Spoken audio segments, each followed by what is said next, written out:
The docking bay of Nexus 7 station buzzed with activity as another transport ship arrived. Zixithara watched from the observation deck, her tall, crystalline body reflecting the harsh lights of the bay. At 9 feet tall with natural armor plating, she was used to looking down at most species. But today brought something new. The human diplomatic transport settled onto the landing platform with a soft hiss. Zixithara had heard about humans before. They were the newest species to join the Galactic Council, coming from a small blue planet called Earth. Most aliens dismissed them as unimportant. Their homeworld was classified as barely habitable, and their technology was primitive compared to the great powers. The transport door opened, and Zixithara got her first look at the human delegation. 3 beings stepped out, all ridiculously small. The tallest barely reached her chest. Their skin was soft and pink with no natural armor or weapons visible. No claws, no fangs, no protective shells. They looked fragile, like they might break if someone spoke too loudly. The lead human was even smaller than the others. He stood maybe 5.5 feet tall with dark hair and gentle eyes. He wore a simple black suit that hung loose on his frame. Everything about him screamed weakness. Zixithara felt almost embarrassed for them. "That's the human delegation?" Commander Veltara's voice boomed across the observation deck. The Saurian security chief stood 8 feet tall, her scaled hide gleaming with natural weapons. Sharp claws extended from her fingers as she laughed. Earth must be joking. They send children to represent them? Other aliens joined her laughter. The gravitic ambassador, a being of living stone, rumbled his amusement. "I could step on them by accident," he said. "Are we sure they're not pets?" Zixithara said nothing, but she wondered the same thing. The humans looked so helpless. How had they even survived long enough to develop space travel? Their planet must be incredibly peaceful, with no real dangers to make them strong. Down in the docking bay, the small human delegation stood waiting. Station protocol required all new arrivals to be greeted by the security chief. Commander Veltara strode down from the observation deck, her claws clicking on the metal floor. Her warriors followed, all carrying weapons that seemed massive next to the tiny humans. The lead human stepped forward. His movements were careful and precise. "Commander Veltara," he said in perfect galactic standard. His voice was soft and polite. "I am Marcus Chen, Earth's new diplomatic attaché. Thank you for welcoming us to Nexus 7. Veltara towered over him, blocking out the lights. "So small," she said, looking down at Marcus. "I've seen larger children among my own people. Are you sure you're fully grown?" Marcus smiled. It was a genuine smile, not forced or nervous. "I understand the size difference might seem unusual. Humans do tend to be smaller than most galactic species. We hope that won't be a problem during our diplomatic missions." "Diplomatic missions?" Veltara laughed again. "What could Earth possibly offer the galaxy? What trade goods? What military strength? What advanced technology?" She leaned closer to Marcus. "You look like you couldn't lift a proper weapon, much less use one." The other humans shifted slightly, but Marcus remained perfectly still. "Earth prefers to offer friendship and cooperation rather than military might," he said. "We believe diplomacy is more valuable than weapons." This brought more laughter from the watching aliens. Zixithara felt a strange mix of pity and second-hand embarrassment. The human was trying so hard to maintain dignity while being obviously outclassed. Veltara circled around Marcus like a predator studying prey. "Friendship? Cooperation?" She flexed her claws. "The galaxy is dangerous, little human. The strong survive. The weak become food." She stopped directly behind Marcus. "Which category do you think Earth falls into?" Marcus turned slowly to face her. His movements were calm and controlled. "I think Earth falls into the category of species that prefer to avoid unnecessary conflict," he said. "We found that most problems can be solved through discussion rather than violence." "How naive," Veltara said. "Your species obviously evolved on a world with no real predators. No challenges. No strength-building hardships." She gestured to his small frame. "Look at you. Soft skin, no natural weapons, weak muscles. You're basically walking food." Zixithara winced at the cruelty, but Marcus showed no reaction. He simply nodded politely. "I understand our physical differences might seem significant. We hope to prove that Earth can contribute to galactic society in other ways." "Other ways?" The gravitic ambassador had joined the group. His stone body made the ground shake with each step. What other ways could there be? "In space, only the strong survive. Only the powerful matter. Marcus bowed slightly to the stone being. Ambassador Thokmar, I believe. Earth has heard great things about gravitic engineering. We hope to learn from your expertise. The flattery seemed to please Thokmar, but Veltara wasn't finished with her harassment. Learning is for species that can protect themselves, she said. What happens when the Void Collective attacks? What happens when pirates raid your ships? Will you talk them to death? We hope it won't come to that, Marcus said. But if it does, we'll face those challenges when they arrive. Veltara moved closer again. Now she was standing directly over Marcus, her shadow covering him completely. You couldn't face a sick child from my world, much less real warriors. I could break you in half without trying. For just a moment, something flickered across Marcus's face. Zixthara caught it from her position above. It wasn't fear or anger. It was something else. Something that made her crystalline skin tingle with unexpected unease. But the expression was gone so quickly she wondered if she had imagined it. I'm sure you could, Marcus said to Veltara. His voice remained perfectly calm and respectful. The Saurians are known throughout the galaxy for their combat prowess. Earth has great respect for warrior cultures. The compliment clearly pleased Veltara, but she wasn't done showing off. Respect means nothing without strength to back it up. Your species will be conquered within a decade. Probably less, perhaps, Marcus said. Time will tell. His calm acceptance seemed to frustrate Veltara more than arguments would have. She wanted a reaction, wanted to see fear or anger. Instead, the human just stood there, polite and unshakable. Come, Veltara said finally. I'll show you to your quarters. Try not to get lost on the way. The station corridors weren't designed for beings your size. The human delegation followed her toward the exit. Zixthara watched Marcus walk behind the towering Saurian commander. His steps were measured and careful, his posture straight despite the obvious size disadvantage. Something about his movement style caught her attention, but she couldn't place what seemed odd about it. As they disappeared into the station corridors, the other aliens began dispersing, still chuckling about the pathetic humans. Zixthara remained at the observation window, thinking about what she had witnessed. The humans were clearly weak and helpless. Marcus seemed like a decent being, polite and diplomatic, but something nagged at her mind. That brief expression on his face when Veltara had threatened him, and the way he moved like he was being very careful about something. She shook her head. The stress of station life was making her imagine things. The humans were obviously exactly what they appeared to be. A weak species trying to survive in a galaxy far too dangerous for them. But as she walked back to her own quarters, Zixthara couldn't quite shake the feeling that there was more to Marcus Chen than met the eye. 3 days had passed since the human delegation arrived at Nexus 7. Zixthara found herself paying attention to Marcus Chen more than she expected. The small human attended every diplomatic function, always polite, always calm. Commander Veltara continued her harassment at every opportunity, but Marcus never reacted with anything except patient courtesy. Tonight was the formal reception for new diplomats. The main hall buzzed with conversation in dozens of languages as representatives from across the galaxy mingled. Zixthara stood near the refreshment station watching the crowd. Marcus appeared at her side, barely reaching her shoulder. Ambassador Zixthara, he said with a slight bow. I hope you're enjoying the evening. It's adequate, she replied, looking down at him. Up close, she could see details she had missed before. His suit hung loose on his frame, but the fabric was high quality. His movements were precise, almost mechanical in their control. How are you finding station life, Mr. Chen? Educational, Marcus said. Every species has unique customs and perspectives. It's fascinating to learn from such diversity. Before Zixthara could respond, a commotion erupted near the center of the hall. Ambassador Thokmar, the massive gravitic representative, was examining a ceremonial stone from his homeworld. The artifact was black crystal, roughly spherical, and according to gravitic tradition, it weighed exactly 847 pounds. This stone represents our commitment to stability, Thokmar was explaining to a group of smaller species. Only the strongest among my people can lift it without mechanical assistance. As if summoned by the demonstration, Commander Veltara appeared. Humans should pay attention to this, she announced loudly. This is what real strength looks like. Marcus had moved closer to observe the cultural display. Zixthara followed, curious about his reaction. The craftsmanship is beautiful, Marcus said to Thokmar. The crystal formation is perfectly balanced.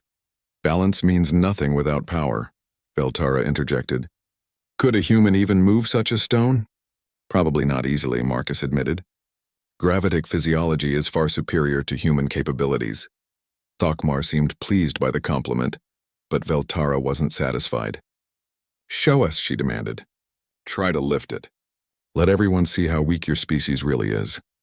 The crowd began to gather, sensing entertainment. Zixathera felt embarrassment for Marcus. The ceremonial stone was designed to challenge even gravitic strength. A small human had no chance. Marcus looked at the stone, then at the expectant crowd. I'd hate to damage such a beautiful artifact, he said. You couldn't damage it if you tried, Veltara laughed. Come on, little human. Show us your strength, the chanting began. Try, try, try. Various species joined in, clearly expecting to witness humiliation. Marcus sighed quietly. Very well. He approached the ceremonial stone. Zixathara watched him study the artifact carefully. He walked around it twice, examining its shape and surface. Then he positioned himself, bent slightly at the knees, and reached down with one hand. The hall fell silent as Marcus gripped the stone. For a moment, nothing happened. Then, smoothly and without any visible strain, the 847-pound ceremonial stone rose into the air. Marcus held it easily with one hand, as if it were made of foam instead of solid crystal. He examined it briefly, turning it to catch the light. The internal structure is remarkable, he said conversationally. The way the crystal formations interact creates perfect weight distribution. The hall erupted in shocked gasps and confused chatter. Thokmar's stone body actually cracked slightly from surprise. Several smaller species stumbled backward. Marcus gently placed the stone back on its display stand. Thank you for letting me examine it, he said to Thokmar. Gravitic artistry is truly impressive. How? Thokmar's voice rumbled like falling rocks. How did you— Oh, that wasn't too difficult, Marcus said. He brushed his hands together as if removing dust. The balance point was very obvious once I found the right grip. Zixathera stared at him. Something was wrong. The stone had lifted as if it weighed nothing, but Marcus showed no signs of unusual exertion. No heavy breathing, no muscle strain, no fatigue. He looked exactly the same as before. Commander Veltara pushed through the crowd. Impossible, she snarled. You must have used some kind of technology. Hidden assistance. No technology, Marcus said. Just leverage and proper technique. Humans might be smaller, but we've learned to work efficiently with what we have. Leverage? Thokmar was still staring at his ceremonial stone. That stone is solid crystal. There is no leverage point that could reduce its weight to manageable levels. Marcus smiled. Perhaps I was just lucky with my grip. The crowd began to disperse, but Zixathara noticed the conversations had changed. Beings who had been mocking humans earlier now spoke in worried whispers. The casual dismissal was gone, replaced by confusion and unease. Later that evening, Zixathara encountered Marcus in one of the station's quieter corridors. He was walking toward the diplomatic quarters, his pace unhurried and controlled. Mr. Chen, she called. He turned and waited for her to catch up. Ambassador Zixathara. Did you enjoy the reception? The stone lifting was impressive, she said carefully.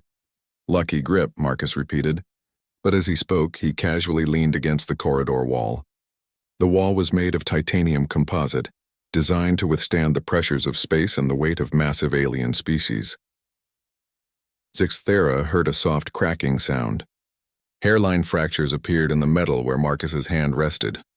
He was applying no visible pressure, just leaning casually, but the advanced alloy was developing stress fractures.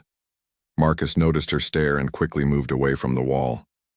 Sorry, I have a habit of fidgeting, he said. Human nervous energy. The fractures remained in the titanium composite. Zixathara stared at them, then at Marcus. That wall is designed to support incredible weight, she said slowly. Is it? Marcus looked back at the damage. Oh, that's embarrassing. I hope maintenance won't be too upset. I'll file a damage report. You'll file a damage report, Zixathara repeated. Of course, accidents happen, but it's important to take responsibility.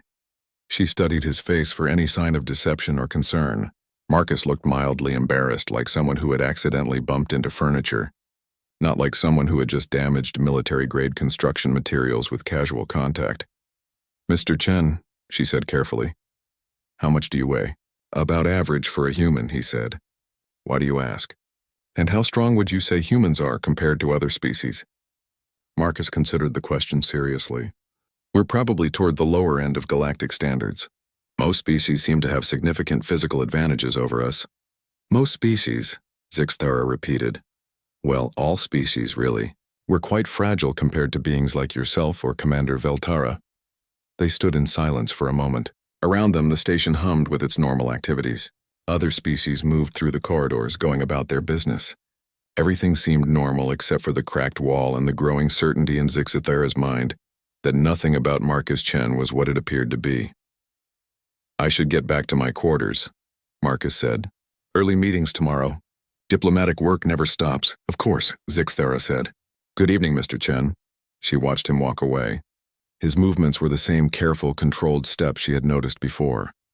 Like he was being very precise about something. Like he was holding back. After he disappeared around the corner, Zixthara approached the damaged wall. The fractures were deep, spreading from a hand-shaped impact point. She pressed her own crystalline palm against the metal and applied pressure. Nothing happened. She increased the force until her arm began to ache. Still no damage.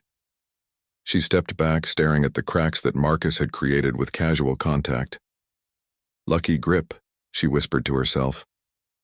Something was very wrong with the human delegation, or perhaps something was very right with them, and everyone else was making dangerous assumptions. The alarm began screaming at 14:30 station time.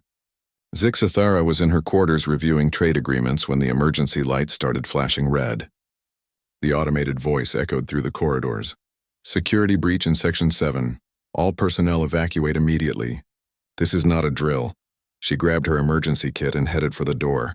The corridors filled with panicking aliens as beings from dozens of species rushed toward the escape pods. The Void Collective had been making threats against the station for months, but most diplomats thought they were bluffing. Apparently not. Zixithara fought against the crowd, trying to reach the diplomatic wing. Her crystalline armor protected her from being trampled. But smaller species weren't so lucky. The chaos was getting worse by the minute. An explosion rocked the station. The lights flickered and went out, replaced by the dim red glow of emergency power. Smoke began filling the corridors as the air recycling system struggled to cope. Through the noise and confusion, Zixithara heard energy weapon fire from somewhere ahead. The Void Collective soldiers were already inside the station, hunting for their targets. Most of the galaxy considered them terrorists, but they called themselves freedom fighters. Their goal was simple: kill enough diplomats to collapse the peace negotiations. Another explosion, closer this time. The floor shook violently and Zixthara lost her footing. A massive structural beam twisted by the blast came crashing down. She tried to dodge but wasn't fast enough. The beam landed across her legs, pinning her to the floor. The weight was enormous, easily several tons of solid metal. Her crystalline body could handle the impact, but she couldn't move. Worse, she could smell something burning. Fire was spreading through the damaged section. The corridor was empty now except for emergency lighting and smoke. Everyone else had evacuated. She was trapped alone and running out of time. Help, she called out. But her voice was lost in the noise of alarms and distant explosions. The fire was getting closer. Soon the smoke would be too thick to breathe. Footsteps echoed through the corridor. Someone was coming, moving against the evacuation flow. Through the smoke and flickering lights, Zixthara saw a familiar figure approaching. Marcus Chen walked calmly through the chaos, his diplomatic suit somehow still neat despite everything happening around him. He moved with purpose, not hurried, but not slow either. When he saw her trapped under the beam, he quickened his pace. "Ambassador Zixithara," he said, kneeling beside her. "Are you injured?" "The beam," she gasped. "I can't move it. Too heavy. You need to get the maintenance mechs." "The lifting equipment." Marcus examined the twisted metal carefully. The beam was easily 2 tons, probably more. It would take heavy machinery or several strong aliens working together to move it. A small human had no chance. "Actually," Marcus said thoughtfully, "I think I can manage this. Mr. Chen, please, don't waste time trying to be heroic. Get help. The proper equipment." Marcus was already positioning himself beside the beam. "This might be easier than you think." He reached down and gripped the metal with both hands. Zixithara watched him brace himself, expecting to see him strain uselessly against the impossible weight. Instead, the beam simply rose, not slowly, not with visible effort. not with the mechanical advantage of leverage. Marcus lifted 2 tons of twisted metal as if it were a piece of cardboard. He raised it smoothly above his head and set it aside with a soft clang. "There we go," he said, brushing his hands together. "Can you move?" Zixthera stared at him. Her mind struggled to process what she had just witnessed. Are you hurt?" Marcus asked again. His voice carried a note of urgency now. "We need to get moving. The fire is spreading." She flexed her legs carefully. The crystalline structure had protected her from serious damage. "I can move." "But Marcus, what you just did—" "Lucky leverage again," he said quickly. He helped her to her feet with surprising gentleness given what she had just seen. "We should head for the evacuation points." They started moving through the smoke-filled corridor. But as they walked, Zixthera noticed something wrong with Marcus's appearance. His diplomatic suit had torn at the shoulders and arms during the beam lifting. Underneath, she could see what looked like some kind of compression garment. Dark fabric that seemed to be holding something in place. "Your clothes," she said. Marcus glanced down at the tiers. Occupational hazard. "These formal suits aren't designed for emergency situations." The fabric underneath looked thick and restrictive, like medical compression gear. But why would someone need clothing that compressed their body? They reached a junction in the corridor. To the left was the main evacuation route. To the right were the more dangerous areas where the Void Collective was operating. Marcus stopped and listened carefully. "This way," he said, turning right. "That's toward the fighting," Zixthera protested. "There are other diplomats trapped in that section. We can't leave them." "Marcus, we're not soldiers. We should evacuate and let security handle the rescue operations." He looked at her for a moment. Something in his expression had changed. The polite diplomatic smile was gone, replaced by something harder and more focused. "You're right," he said. "You should evacuate. Head for the main exit. I'll catch up. I'm not leaving you alone." "Ambassador," Marcus said quietly. "I think I'll be fine." Before she could argue, the sound of energy weapons grew louder. Someone was screaming for help from deeper in the station. Marcus's head turned toward the noise like a predator hearing prey. "Stay close," he said, "and try to keep up." They moved toward the sounds of battle. Marcus's gait had changed completely. Gone were the careful, measured steps of the diplomat. Now he moved like something hunting. His posture was different too, more fluid and dangerous. Through the smoke they saw figures ahead. 6 Void Collective soldiers in full combat armor were advancing down the corridor, energy weapons raised. They wore the black gear that made them nearly invisible in the emergency lighting. "Get down," Zixthera whispered, pulling Marcus behind a piece of debris. But Marcus was already standing up. "Wait here," he said calmly. "What are you doing?" She hissed. Marcus was walking toward the armed soldiers. Not running, not sneaking, just walking with purpose. His torn diplomatic suit fluttered around him as he moved. "Excuse me," he called out to the terrorists. The 6 soldiers turned toward his voice. Their weapons came up, targeting the small human who had just announced himself to them. Zixthera watched in horror as Marcus continued walking toward them. This was suicide. The human was about to be killed, and there was nothing she could do to stop it. Then Marcus began to move differently. What happened next would be burned into Zixthera's memory forever. Marcus didn't run or dodge or take cover. He simply flowed forward like liquid death. The first soldier fired. Marcus wasn't there anymore. He was beside the soldier, and the soldier was falling. The energy weapon went flying, its metal frame twisted into an impossible shape. The second and third soldiers fired simultaneously. Marcus moved between the beams, his hands touching their armor briefly. Both soldiers collapsed, their combat gear crumpled like paper. The remaining 3 soldiers backed away, firing rapidly. Marcus deflected the energy beams with his bare hands, the deadly weapons bouncing off his palms like flashlight beams. When he reached the soldiers, they crumpled as quickly as the others. In less than 10 seconds, 6 elite Void Collective terrorists were unconscious on the floor. Their weapons were destroyed, their armor was twisted wreckage. Marcus stood among them, breathing normally. His diplomatic suit was now torn in multiple places, revealing more of the compression garment underneath. And for the first time, Zixthera could see the truth about Marcus Chen's body. He wasn't small and weak. The compression clothing had been hiding massive shoulders, arms that looked like they could tear metal apart, a chest that belonged on something much larger than a human. His actual physique made Commander Veltara look delicate. Marcus turned back to her, and his expression was no longer that of a mild diplomat. For just a moment she saw what he really was. Then he began adjusting his torn clothing, trying to hide what she had already seen. "We should keep moving," he said in his usual polite tone. "There might be more diplomats who need help." Zixathera stared at him, then at the unconscious soldiers, then back at him. "Mr. Chen," she said slowly. "What exactly are you?" Marcus stood among the unconscious soldiers, still trying to adjust his torn clothing. The compression garment underneath was now clearly visible, and Zixathera could see how it had been reshaping his entire body. What she had thought was a small, weak human was actually something completely different. "Mr. Chen," she repeated. "What are you?" Marcus stopped fiddling with his clothes and looked at her directly. The polite diplomatic mask was gone. What remained was something that made her crystalline skin crawl with primitive warning signals. "I'm exactly what I told you before," he said. "I'm human. That's not possible. Humans are small, weak. Everyone knows that." "Everyone knows what we've chosen to show them," Marcus said quietly.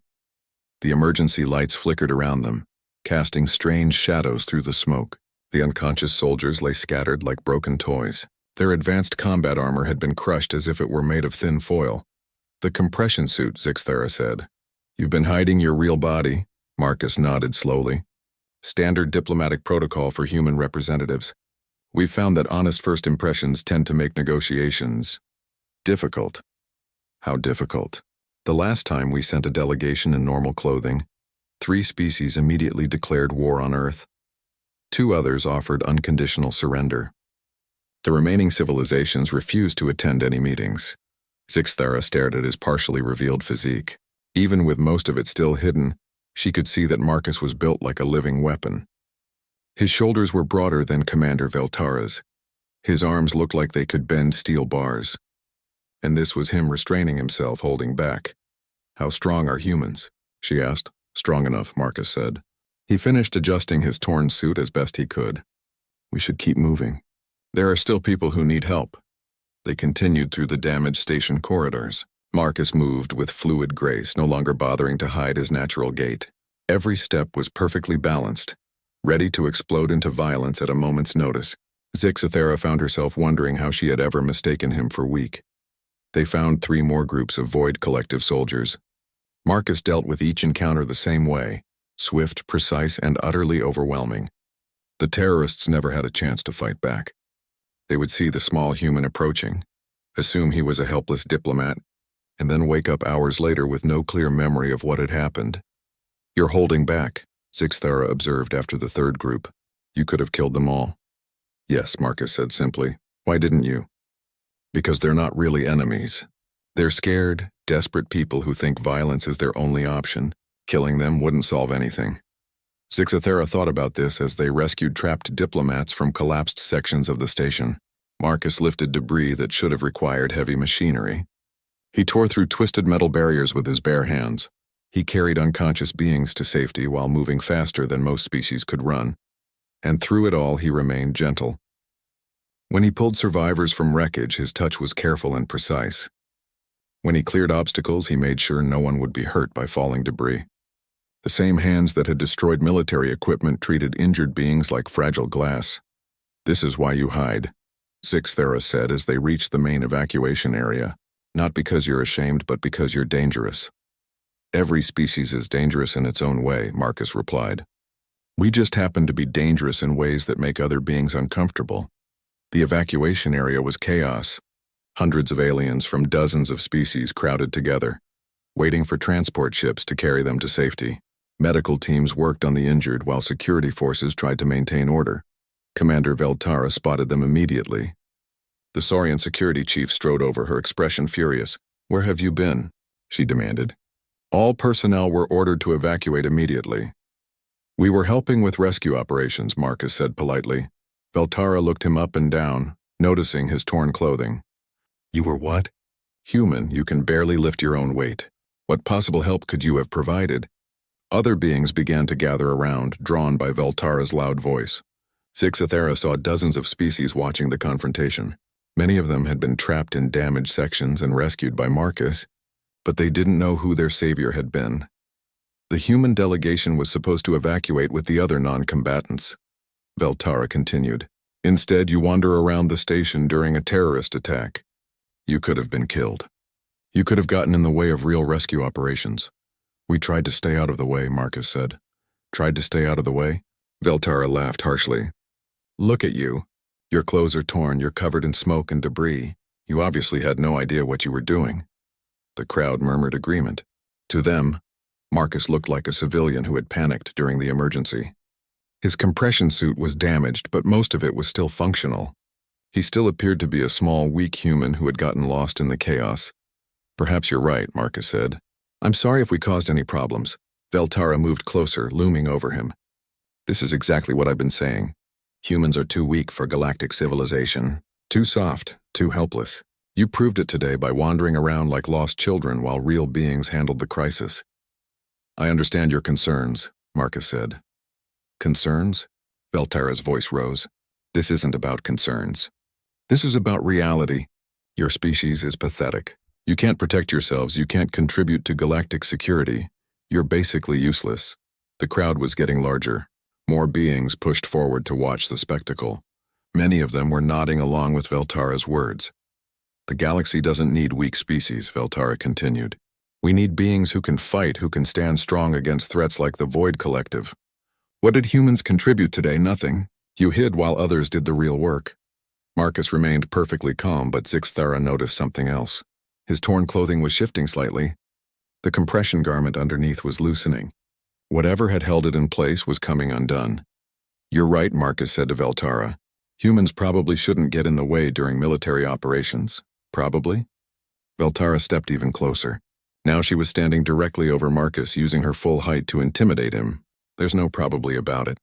Your species is weak, admit it. The compression garment gave way. It happened slowly at first, then all at once. The damaged restraints finally failed completely, and Marcus's real body was revealed to the crowd.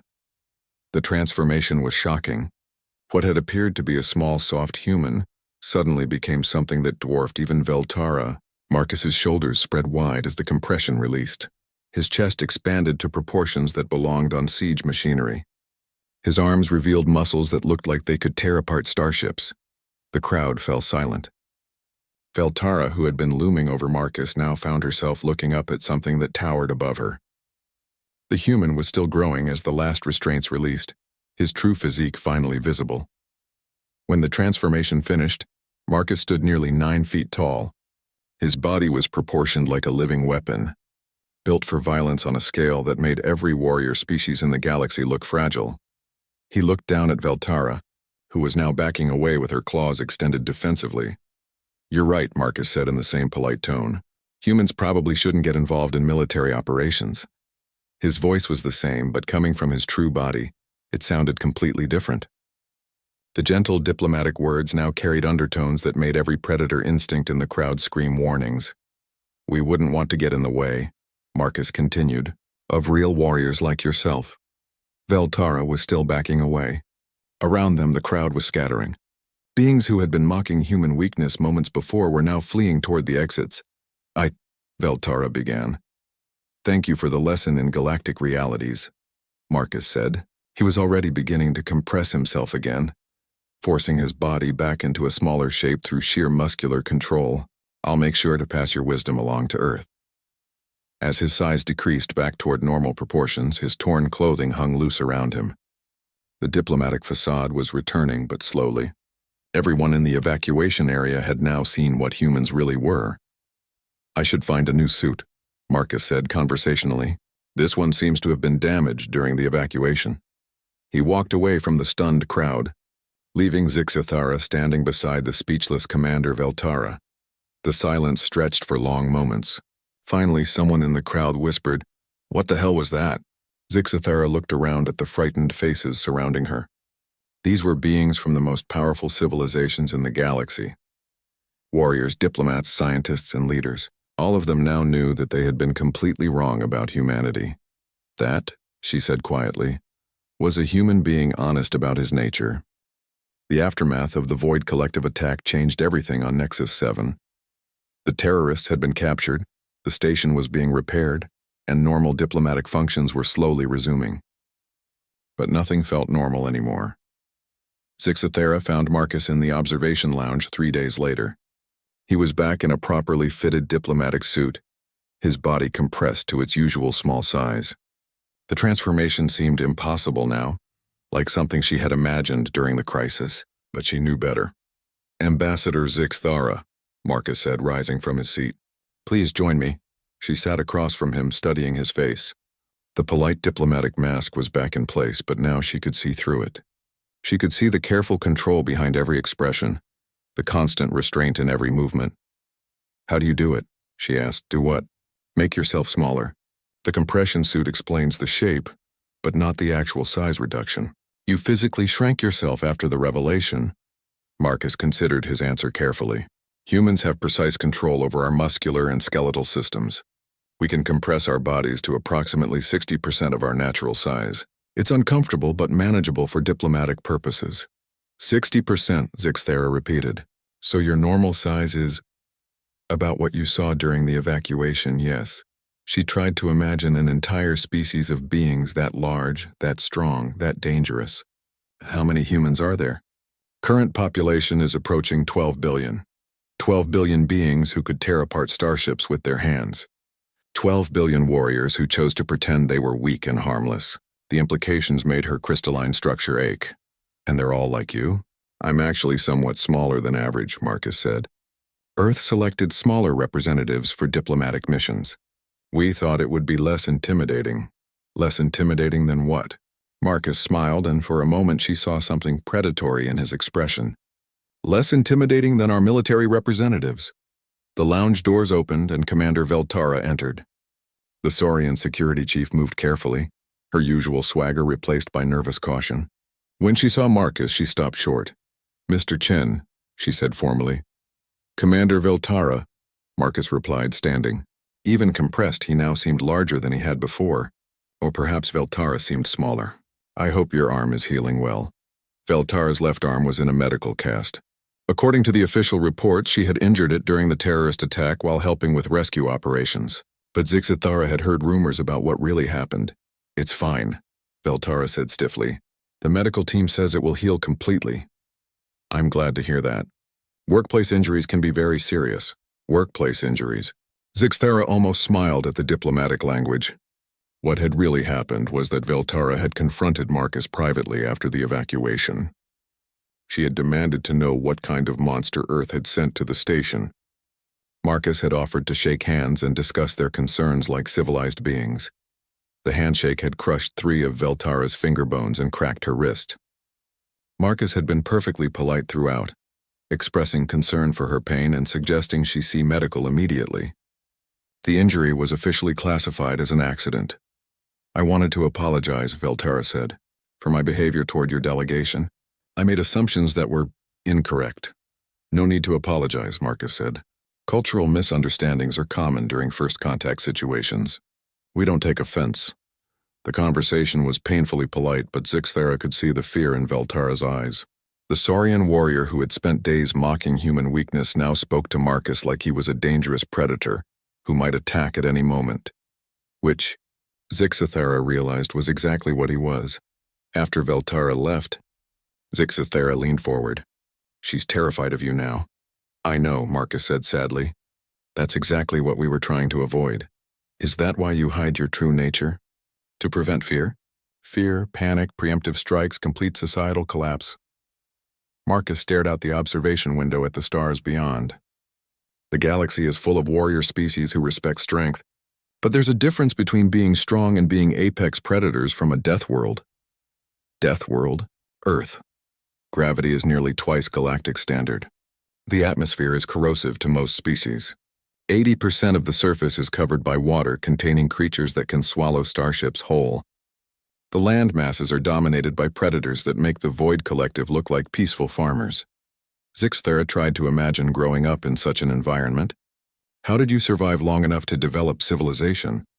"We were the deadliest things on the planet," Marcus said simply. "By the time we developed technology, we had already conquered every environment on Earth. Space travel was just another expansion. But you chose diplomacy instead of conquest." Of course. Just because we can destroy something doesn't mean we should. Just because we're stronger doesn't mean we're superior. Marcus turned from the window to face her directly. Every species has value, Ambassador. Every civilization contributes something unique to galactic society. We don't want to rule the galaxy. We want to be part of it. Even though you could take it by force, especially because we could take it by force. Marcus's expression grew serious. Power without restraint is just destruction. We learned that lesson long ago on Earth. Sixthera thought about this. Humanity was perhaps the most dangerous species the galaxy had ever encountered, and they were choosing to hide their capabilities in order to maintain peace. It was either incredibly noble or completely insane. What happens now? She asked. Your secret is out. Everyone knows what humans really are. Some people know, Marcus corrected, and we hope they'll help us manage the transition. We always knew we'd have to reveal our nature eventually. We were just hoping to build some trust first. Will there be panic? Probably. Some species will want to attack Earth before we can attack them. Others will try to surrender immediately. A few might actually be willing to continue normal diplomatic relations. Marcus stood up and straightened his jacket. The next few months will determine whether humanity becomes part of galactic civilization, or whether we need to withdraw and wait a few hundred years for attitudes to change. You'd wait centuries? We've already waited thousands of years. We can wait longer if necessary. Humans are very patient when we need to be. Sixthera rose as well. For what it's worth, I think the galaxy needs what humanity offers. What do we offer? Perspective. Everyone else thinks strength means domination. You've proven that strength can mean protection, choice, restraint. She paused. The most dangerous predator in the galaxy chooses to be its most careful diplomat. That's something worth preserving. Marcus smiled, and this time it was genuinely warm rather than diplomatically polite. Thank you, Ambassador. That gives me hope. As they walked toward the lounge exit, Sixthera had one final question. Marcus, when you revealed your true form during the evacuation, was that planned? No, Marcus said. The compression suit was damaged beyond repair. I had to choose between maintaining the disguise and helping people who needed rescue. It wasn't really a choice. You risked exposing your entire species to save a few diplomats. Of course, that's what people do for each other. Sixthera watched him walk away, moving with those careful, controlled steps that she now understood were necessary to avoid damaging the station around him. Every movement was calculated to avoid accidentally hurting someone. Every gesture was restrained to prevent panic. Humanity had revealed its true nature by accident, but the revelation showed exactly why they deserved to be part of galactic society. They were dangerous beyond imagination, but they chose mercy over violence, cooperation over conquest, patience over power. The galaxy was about to learn that its newest member was also its deadliest. But perhaps more importantly, they would learn that being deadly didn't mean being evil. Sometimes it meant being the guardian that stood between civilization and the darkness beyond. Marcus Chen disappeared around the corner, just another small diplomat in a galaxy full of giants. But Sixthera would never see him that way again. None of them would. The age of assumptions about human weakness was over. The age of understanding what strength truly meant had just begun. And somewhere in the depths of space, Earth waited patiently to see whether the galaxy would accept humanity's offer of friendship, or whether they would have to find another way to coexist among the stars. Either way, humans would endure. They always had.